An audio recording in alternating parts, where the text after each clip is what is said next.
शांताकारं भुजगशयनं पद्मनाभं सुरेशं विश्वाधारं गगनसदृशं मेघवर्णं शुभांगं लक्ष्मीकान्तं कमलनयनं योगविर्धानगम्यं वंदे विष्णु भवहरणं सर्वलोकैकनाथं। लो विष्णु भगवान की जय। गरुड़ पुराण की कथा श्रवण जो है, सिर्फ जब घर में किसी सदस्य की मृत्यु हो जाए तो उसका पुत्र जो है गरुड़ पुराण जब श्रवण करता है उसके पिता को स्वर्ग आदि की प्राप्ति होती है और मुक्ति मिलती है। अतः गरुड़ पुराण सुनने से पहले सर्वप्रथम एक चौकी पे मृतक का फोटो रखें, उनको माला अर्पण करें, एक जलपात्र का लोटा रखें, एक दीपक जला के रखें, उसके बाद कथा श्रवण करें।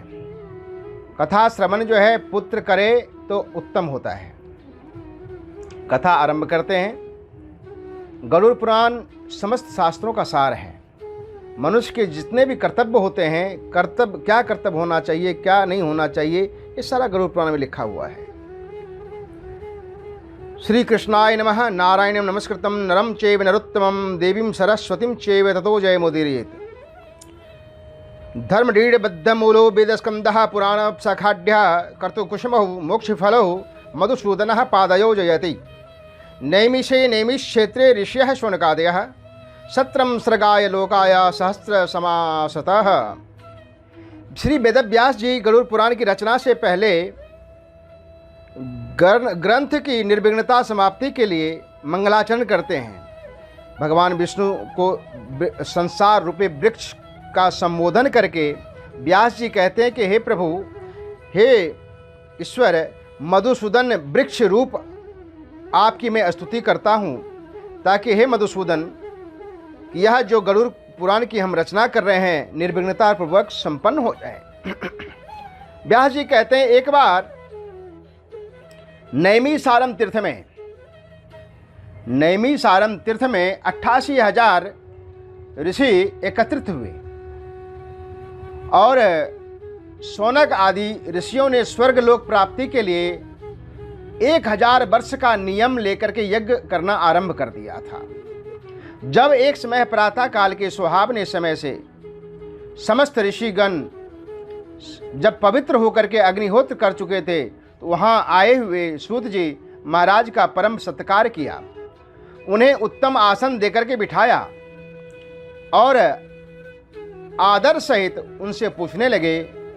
ऋषिगण कहने लगे कि हे सूत जी महाराज, आपने सुख देने वाले देवताओं के प्रकाशमय मार्ग का तो भली भांति वर्णन कर लिया है, हमको आपने श्रवण कराया है। अब कृपा करके यम मार्ग का भी वर्णन कीजिए जो अत्यंत भय देने वाला है, हम उसे सुनना चाहते हैं। सूतवाच है, सूत जी कहते हैं शृणुध्वं प्रवक्ष्यामि यन मार्ग दुर्गमं सुखदम पुण्यम शीलानां पापीनां दुखदायकम।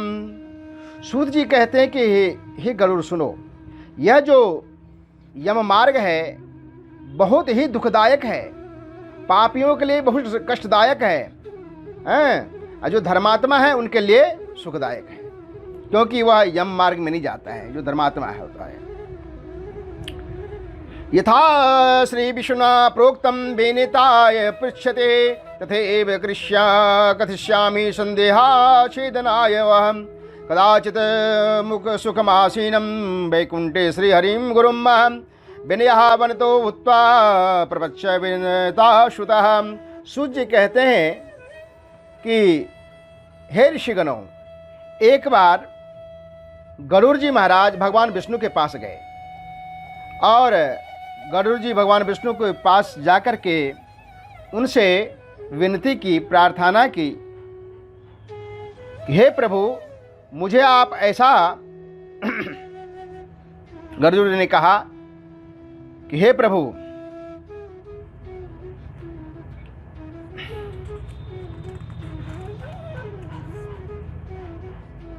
गरुड़वाच, गरुड़ जी कहते हैं भक्ति मार्गो बहुविधि कथितो भवतः मम तथा च कथितां देव भक्तानां गतिरुत्तमः अधुना श्रोतुमिच्छामि यम मार्ग भयंकरं तद्भक्ति विमुक्तानां च तत्रैव गमनं श्रुतम्।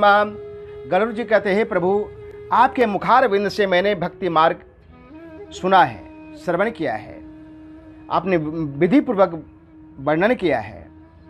हे देव, भक्तजनों की उत्तम गति आपने सुना दी है। अब मैं आपसे निवेदन करता हूँ कि मुझे आप महाभयानक यम मार्ग का वर्णन मेरे समक्ष करिए। मैं सुनना चाहता हूँ, जिस पर आपकी भक्ति से विमुख जीवों का गमन होता है। मतलब जो भगवान की भक्ति नहीं करता है वो यम मार्ग के पथ पे जाता है और बहुत दुख पाता है। मैं ये सुनना चाहता हूँ। हे प्रभु, आपका नाम जप अत्यंत सुगम है, क्योंकि नाम लेने से वाणी, कहते नाम लेने वाली जो वाणी है वो अपने अधीन होता है। हम जो बोलेंगे वही निकलेगा। फिर भी ऐसा दुर्बुद्धि जीव है जो आपका नाम नहीं लेता है, ऐसा नराधम है जो आपका नाम नहीं लेता है और नरक में जाते हैं। ऐसे पुरुषों को बार बार धिक्कार है। इसी कारण हे भगवान, पापियों की जो गति होती है और यम मार्ग में जाते समय पापात्माओं को जिस प्रकार के दुख उठाने पड़ते हैं उनको मैं सुनना चाहता हूँ। सुनाइए। तो भगवान जी कहते हैं, श्री भगवान उवाच, बक्षे हम शृणु प्रक्षिंद्र यम मार्ग चयने नरके पापिनो यान्तिम शृण्वतामपि भीतदम् ये ही पाप तस्तक्षार्यहम दया धर्म विवर्जिता दुष्संगाश्च सशस्त्रा सतसंगति प्रामुखा। भगवान कहते हैं, गरुड़, हे पक्षीराज, सुनो, मैं तुम्हें यम मार्ग में पापात्माओं का जिस प्रकार गमन होता है, जैसा दुख उठाते हैं और किस नरक में वो जाते हैं, वो सब सुनाता हूँ, जो सुनने वालों को अत्यंत भयंकर होता है।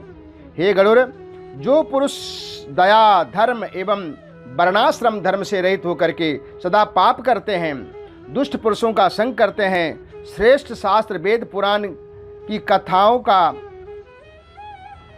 श्रवण नहीं करता है, वेद पुराणों की जो अवज्ञा करता है, जो वेद पुराण और शास्त्रों से जो विमुख रहता है और अपने आप को माननीय समझ करके अहंकार करते हैं, धन मान के मद में चूर होकर के अभिमान करते हैं, काम क्रोध लोभ आदि के कारण जिसकी वृत्ति आसुरी जैसी हो गई है, जो देवी संपत्ति से दूर है, ऐसे जीव यम मार्ग में जाता है। ओम। और जो पुरुष ज्ञानवान होकर के सदा दुष्कर्मों से बचे रहते हैं और भगवान का भक्ति करता है, वह परम गति को प्राप्त होता है। पापात्मा मनुष्य इस लोक में अनेक दुख भोगते हैं और अंत में यम यातना पाते हैं। पापी पुरुषों के इस लोक में जिस प्रकार दुख प्राप्त होते हैं, हे गरुड़, उसे मैं तुम्हें सुनाता हूँ, ध्यानपूर्वक श्रवण करो। फिर मृत्यु पा करके किस प्रकार का दुख भोगता है वो सब मैं तुम्हें सुनाता हूँ। भगवान कहते, हे गरुड़, अच्छे अथवा बुरे जो भी कर्म जीव ने पहले जन्म में किए हैं, उन्हीं के अनुसार बाल अवस्था और तरुण अवस्था में सुख दुख भोग करके अंत में वृद्धावस्था में कर्म योग के कारण उसे कोई न कोई आदि व्याधि रोग उत्पन्न हो जाती है। उस व्याधि द्वारा उनकी आधी मानसिक पीड़ा उत्पन्न हो जाती है, अतः वह महान दुख उठाता है।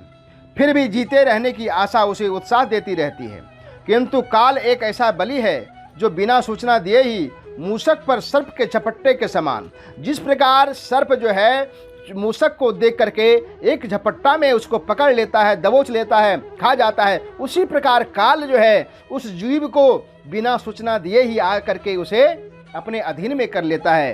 अतः काल उसको मृत्यु प्रदान करता है। ऐसी दशा में वह उसे किसी प्रकार का घर गृहस्थ से बैराग नहीं होता है, जिसका वह पालन करता है। उन्हीं के आश्रित हो बुढ़ापे एवं बीमारी में कुरूप होकर के मृत्यु के मुख में पड़कर भी घर पर पाले हुए स्वान के समान छोटे से रोटी के टुकड़े के लालच में उसी घर में रहने की आशा लिए हुए अपमान से वहीं रहना चाहता है।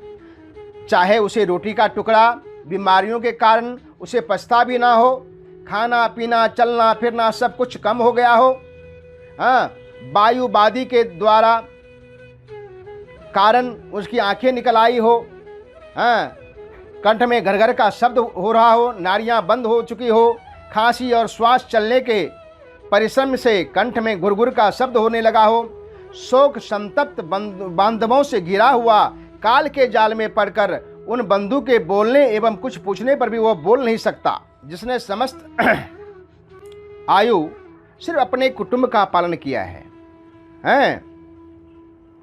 और मन में ऐसा भाव होता है उनके अंदर कि ये मेरा जो परिवार है, मेरे जो पुत्र पौत्र है, उन सब से मैं कुछ बात करूं, लेकिन वो बोल नहीं सकता, बोल नहीं पाता है।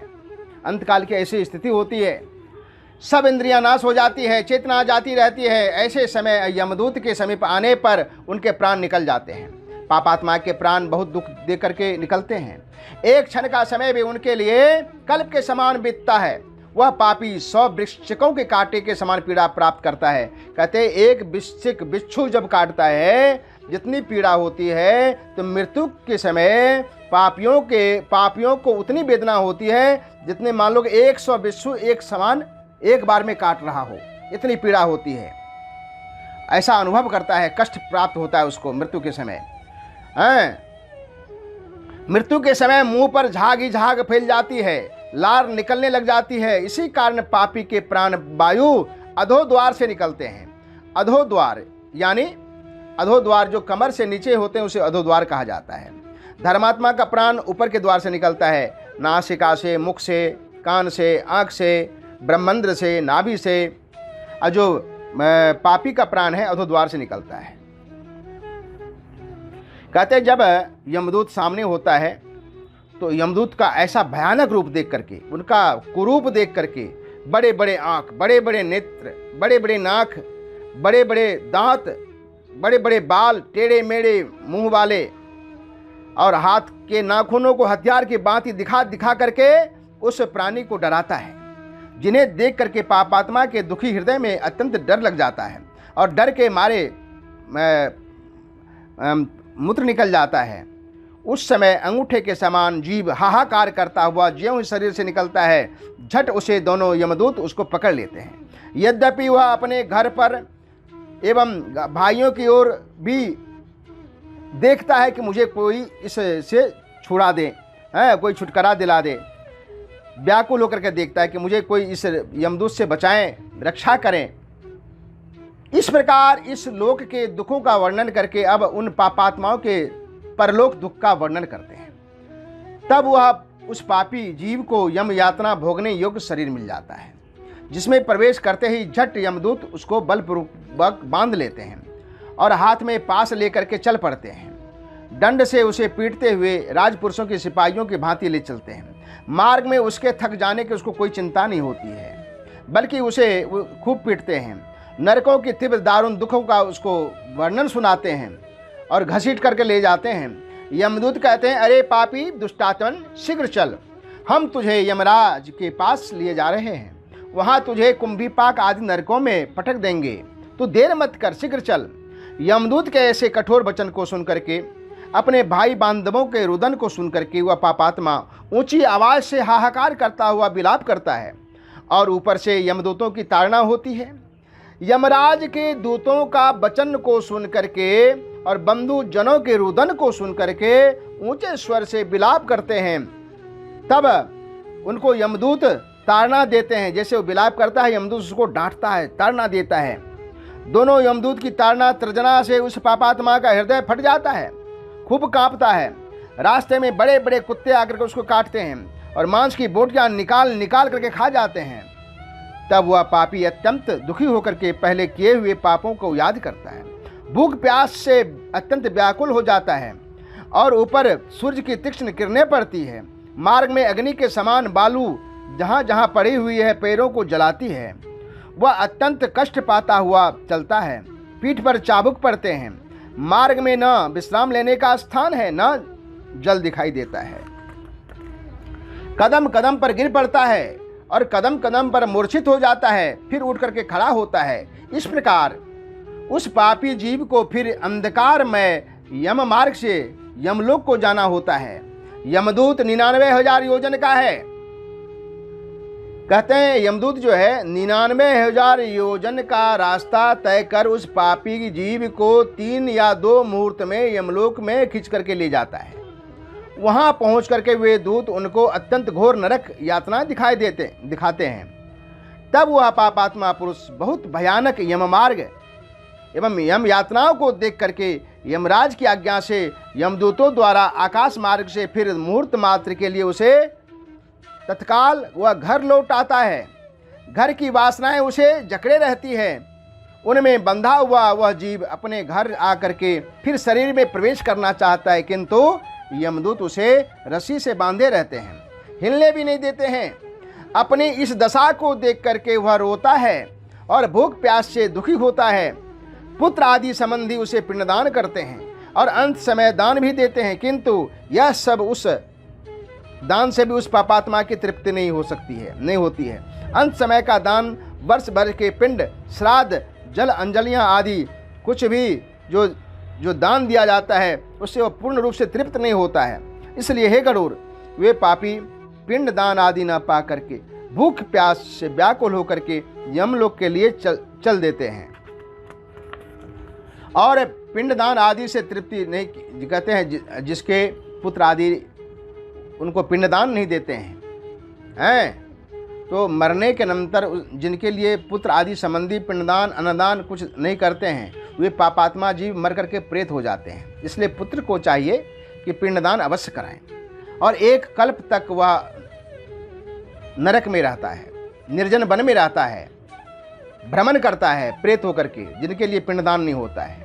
क्योंकि 100 करोड़ वर्ष बीतने पर भी भोगे बिना कर्मों का नाश नहीं होता है। पापी जीवों को यम यातना का पूर्णतया भोग किए बिना मनुष्य जन्म नहीं मिलता है। इसी कारण हे गरुड़, मरने के पश्चात अथवा संबंधियों को चाहिए कि उसके लिए 10 दिन तक प्रतिदिन पिंडदान करते रहें। यह पिंड केवल मृतक को नहीं जाता है, किंतु उसके प्रतिदिन 4 भाग हो जाते हैं। उनमें से 2 भाग 5 महाभूतों से बने हुए देह की पुष्टि के लिए बढ़ जाते हैं और तीसरा भाग यमदूतों को होता है और चौथा भाग जो होता है वह प्रेत को प्राप्त होता है।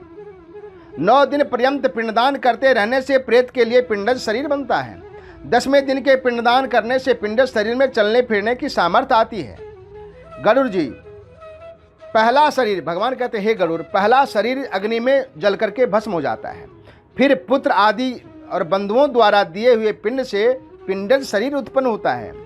यह शरीर 1 हाथ भर का होता है और इसी के द्वारा वह जीव यमलोक के लिए यात्रा आरंभ करता है और जो उस मार्ग में दुख सुख होता है उसको भोगना पड़ता है उसको।